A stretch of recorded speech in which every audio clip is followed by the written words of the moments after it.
Okuli nti abaani abandi kweno album bayimbi ki abamwegaseeko lwaki akikoze for the first time kibadde kitya abuzibu ki bwe yasinze okuba nga ate afuna n'olw'ensonga eyo kasooka ababuuzeeko n'oluvannyuma tugende mu maaso kuza kubatulako. Yo, what's up everybody? I'm Tips Maswaga in Kopita with the best better than the rest. Tuvudde wala ate tugenda wala. Ate tukyagenda wala.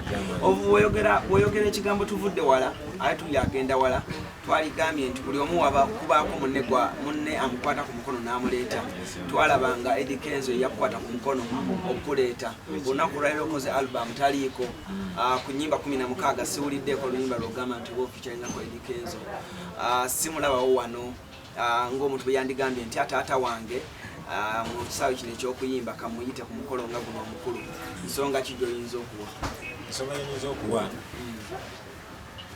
okuva nayawukana naye kuyogera kikyotegereza okwewawukana owe yagamba like twafuna butakkaanya nagamba sikyakola naye so tetwogeranga kutankubirangako simukubirangako otegedde so from there until right now ate n'ekirala sikola bintu kubanga nina kwesiba ku bantu banyambe nkola ebintu ebirungi basobole okunengatako ngende mu maaso era naye bwe kyali nakola bolingo mu studio nga nzeka kyali kirungi nagamba bakyali bange njagala omuyaye nkoleko naye era ne mala weekend yagamba bakyali be nti yagala okukola naawe yantumira bakyali be yagala okukola nange esa abantu bamanyi story namala weekend nambanga lali nakunganya nga mugamba tugenda kukola ngozo gamba nze munene yeye michiye tipu swizi so that's why nze na confidence ze mtamanyi ate bamulowoza nzibaza ku street ate natwala nakola ki nafula tipu swizi no yankubye simu olimbala nga lwagadde balaka nankubira ne biga inachimanyako na mite mabega nagamba tipu nantumira elichamu ne Rolling ne bangaba mwana biga yagambye ayagala kayimba ki kakole naye ngamba ate biga yesinza kola naye nga Eddie Kenzo wana stamina segede era ne mali nakuzalinga nya then ekisinga kulaga nti nno just twakola bukozi nganze nali siri munene ne nali wakabi natuka mu studio unaku nga tugende tukole nga Eddie Kenzo yakuyedde ngoma nga weri wale nekisinga yagizemla kimu nga kitandise so I deserve some respect for that tinatukayo nga akyagala nnyo ekintu nga n'engoma agitandiseko nga nembe tunatandika ngenanga wateka malowoozi naye ataddemu so my creativity n'obudde bwe nakola kubanza oluyimba nalukola mba mu studio mimi nava ku ssomero ngena nenkola nakola nkujja live ate nga mba kumacha nga nensoma mmala okusoma olugero nengenda mu studio ate nga kushoot so oluyimba nalukola nava ku ssomero mu senior 6 bwe nava ku ssomero nezirayo nerekodi oluyimba olwo tuva ku shooting ya lonoli balaka kyaliwe kayimba nagenda nako mu motoka super custom kibakawulira muganda wange nibangamba tukaddemu tebamanyi embeera kujja live kuba Kenzo yasawo nga editinga video yange nagamba gwe mwana gwe omanyi n'okweditinga wekolera video zo otegera ebintu ng'ebyo so there is some story they don't know ate naye singa musajja mulungi singa yajja nayogerako eri abantu naye we muyitire omusajja omubi gweotyanga totuviiringa kyabaawo na muntu era gambyeko kyabaawo neti takukkiriza kukyagala kusi ekyo sikimanyi nze bwe mundabako mubuuza ekyo naye ye bambi temukimubuuza kitegeeza abagaana temumutya oluddeyo mugambe naye leero tubuulire tajja kuwa interview kyekyatuukawo ti ekyaki biki ebyabaawula n'omusajja anti yatuuka ekiseera nga ate nze ndi creative nnyo empologoma ebbiri tosabeera wamu wenagiremesa oba buli munegera bwayo wali creative nnyo okusinga boss nali creative ngakola ebintu byange bingi naye ate nga mwemumiwa ye you get it so ndoza nalabaawo nga tujafuna obuzibu na posting nagamba kuva ne leero sikyakola nani neguma esinga nze navaayo singa mwanvuma bitya olaba bakyabavuma kati nga teyeyange olagamba sikyakola naye ekyasinga omunyiza kuba nali happy okuba nga sikyakola naye because I'm starting my own shit. Tipu bakumanyi ng'omuvubuka ayina empisa ali down to earth amala ebintu amangu. Why can't we be here mu camera gwe ng'omuntu ali down to earth?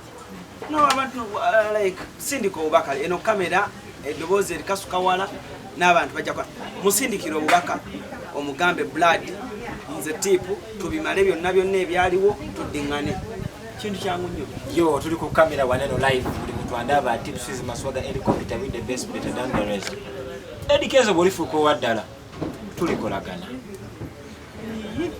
si kyetuteeseza tuteeseza nkugambye gamba Edikenzo nti byonna bina byetwalina obuzibu bwetwalina wakati wange naawe twakola ennyimba nyingi bolingo n'ennyimba endala nyingi nnyo nkulungula Buladi twesonyiwe nedda mwesonyiwe gwe naye mwana jasi tuvudde wala album yange nje kugambako I don't want to talk about my brother Edikenzo. Sorry kuba yafuna accident kyali kibi kubanga tuli bantu fenna ate enze obo uli ambampu lyabo bina nenga wamukubiddeko sinamukubirako kubanga sina namba ye naye talina yange tewamukubiddeko sinaba era sigenda mukubirako kyekituufu ge mazima tip teyakuba wamera akasajja ku mutima oba omusajja yabakuba hiti nezibayitako n'omera akasajja ku mutima just mwe mutamubuuzangako ate mulaba munene mubuuzeeko nga byombuuza alaba tuba free nange naye nga bw'oli nange n'omubuuza bino biri abikugaana okitegeeza yamaani awo njagala okubuuliza tip kakati albamu eno twali tukita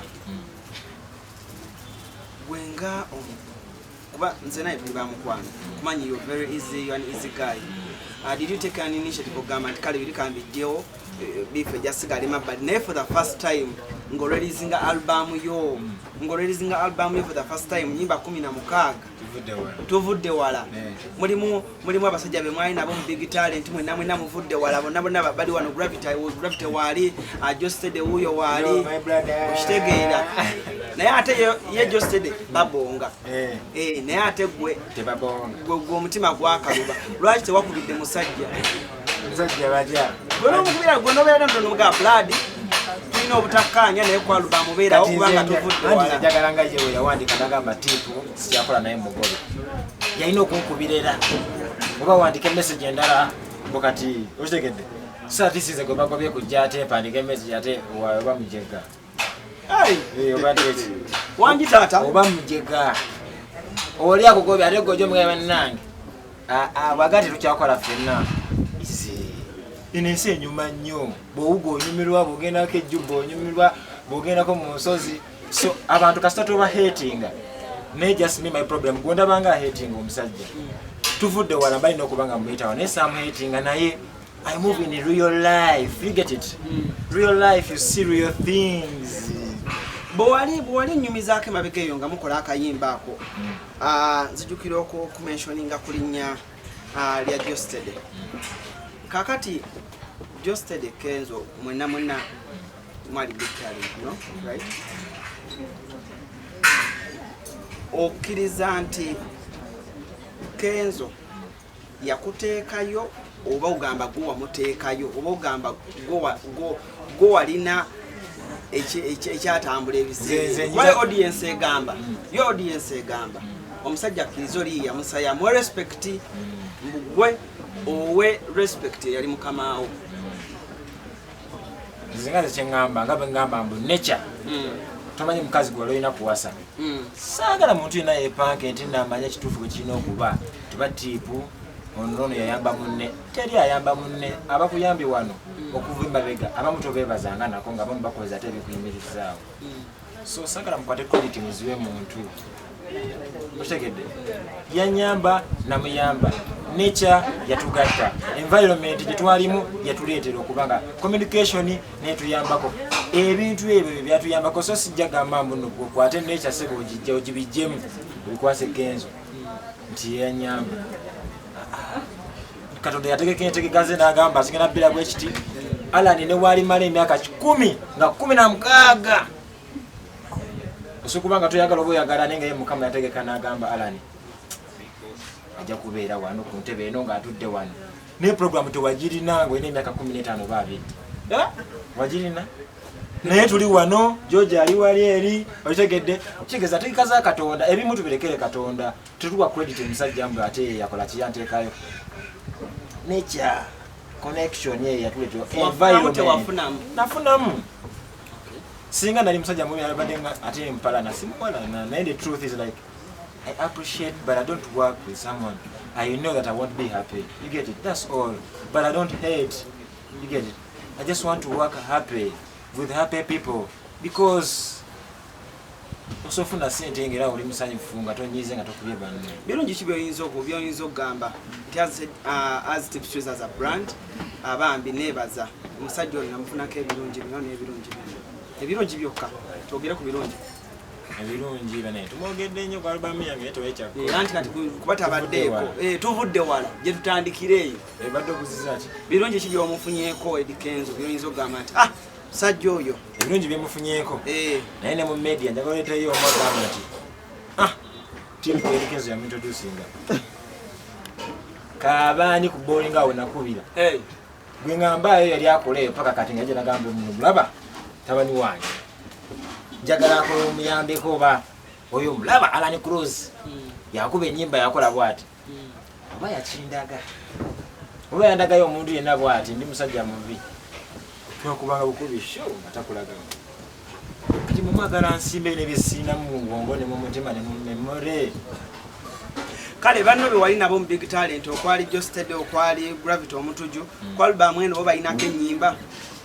okozeeko nabo era nsonga ki gy'oyinza okubakwata ku nkoona ne George naye bamukwata ku nkoona naye sijja kuyimba kale okubeera mazima realistic kalina akayimba ne Josted kalina obeera kweno album naye ne babaawo dira a little bit kind of like ani yadira eyinza Dr. Fizo yatukola obuyimba kitegeera kati producer n'abula n'ebintu byonna wali ng'ate wano okukiddamu ambize is busy tugezako kikwasaganya nga we can't release unfinished work tuleka and I did another song with Gravity omutuju with Diggy Power kate Gravity yagala tukyuse idea something like this otegedde so it was kind of like that kati nenda banga I don't want to stress about this album. I love it so much.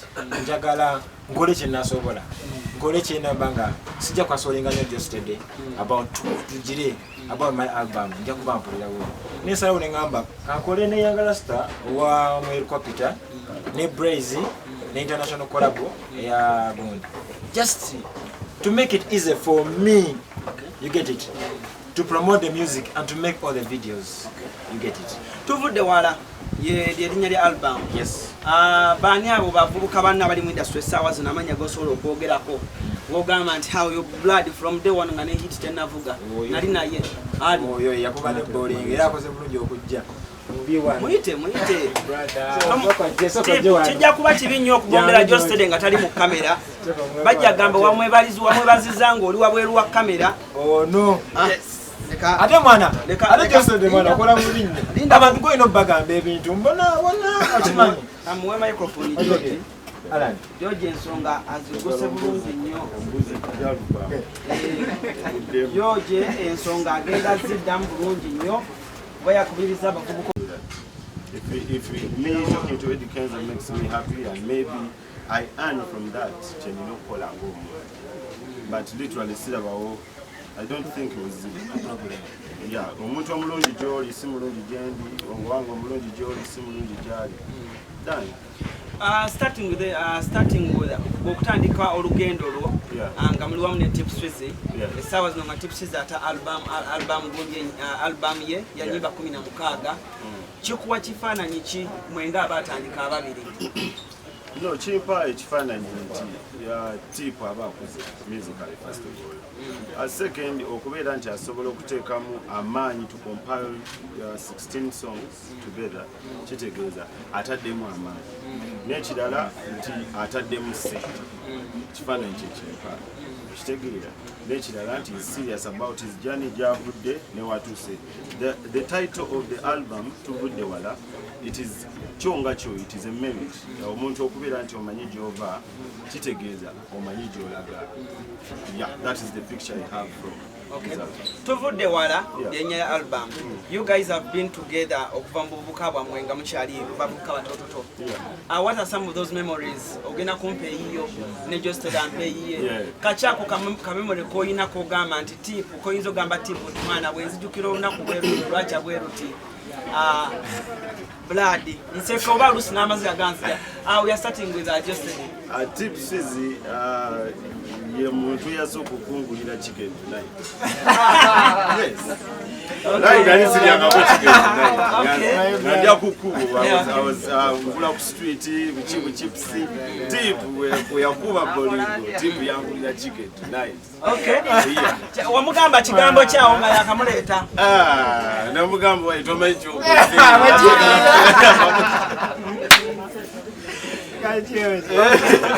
Okay. Tip. Memory chijo ina ku just study. Jojukanya. Yenejukanya. Memories nyingi nditeke Edeta kem. Kale wetwaberanga kale kusigala na memories twatandika ne George. Natuberanye mu studio. George ngasuranye mu studio. Nanange nzija olusi nembera memories singo obukulu. Falina okukola bowling oyo ne bowling okulunako. Nene kandi sikirizibwa bulungi mu studio okukola luyimba. Omwami ono nangamba omanyi sala kechiro amanyi Bambi kusala kechiro nekigendo naipi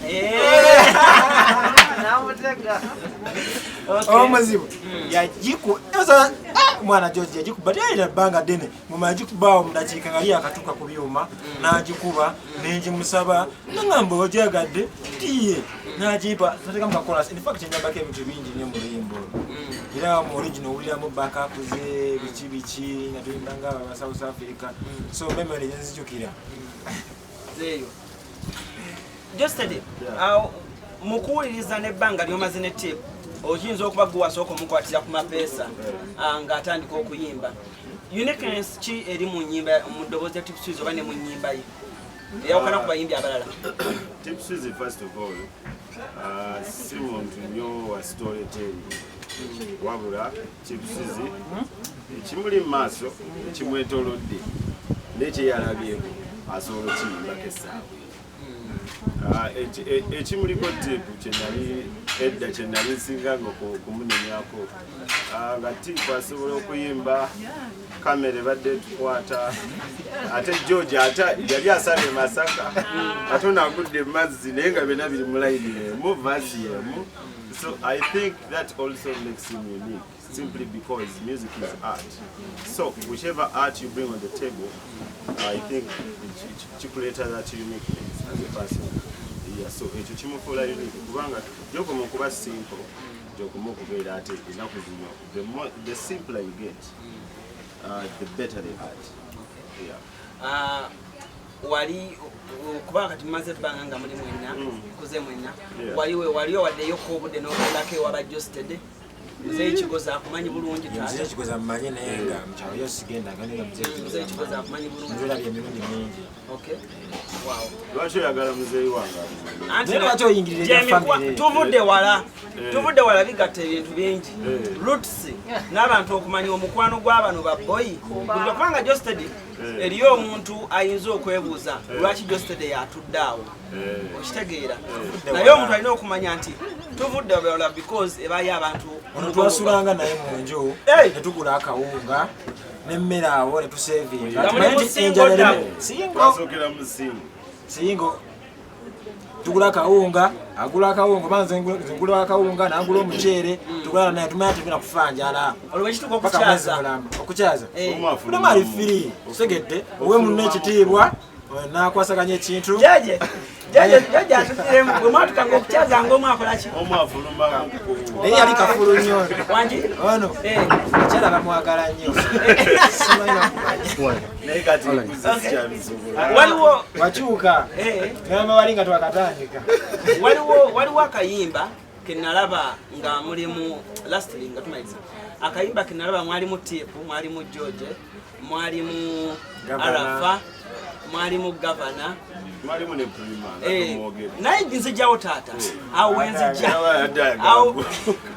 awo wenzijja bambi mbadde nkusaba ngambirako Arafa oyo nga mwamu ne Tip ono nti endongo eno mwagikomyawa gy'okoma okukula oyiga ky'osobola okukola nekyo tasobola. Waliwo okutandika olugendo, bw'oba otandika okuyimba ng'onyumirwa era oli bwakuyitira emitwalo 5 ogw'omusanvu ojja zikwata.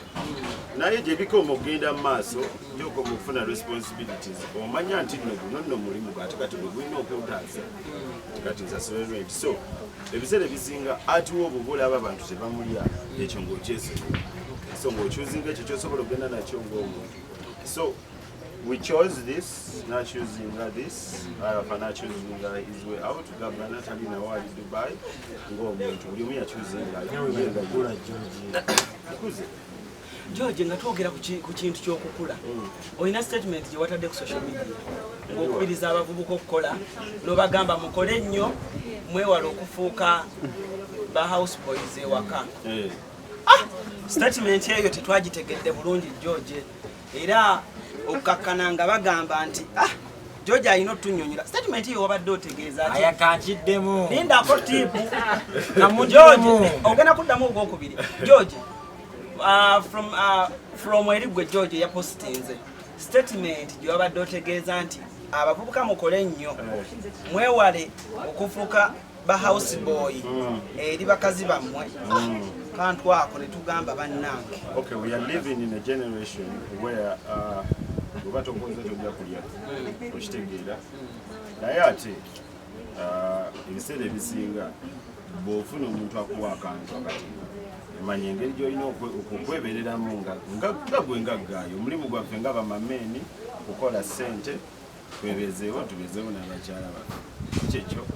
Kati bw'okera ku makya ate nga gwe ne weesuulira gwa naggambula okuba olinawo gy'akammere oba aw'okusula, then man ensi eba ekutunuulidde. Leero olunaku lumu lukeera ku makya ensi nekuba emiggo nga boys.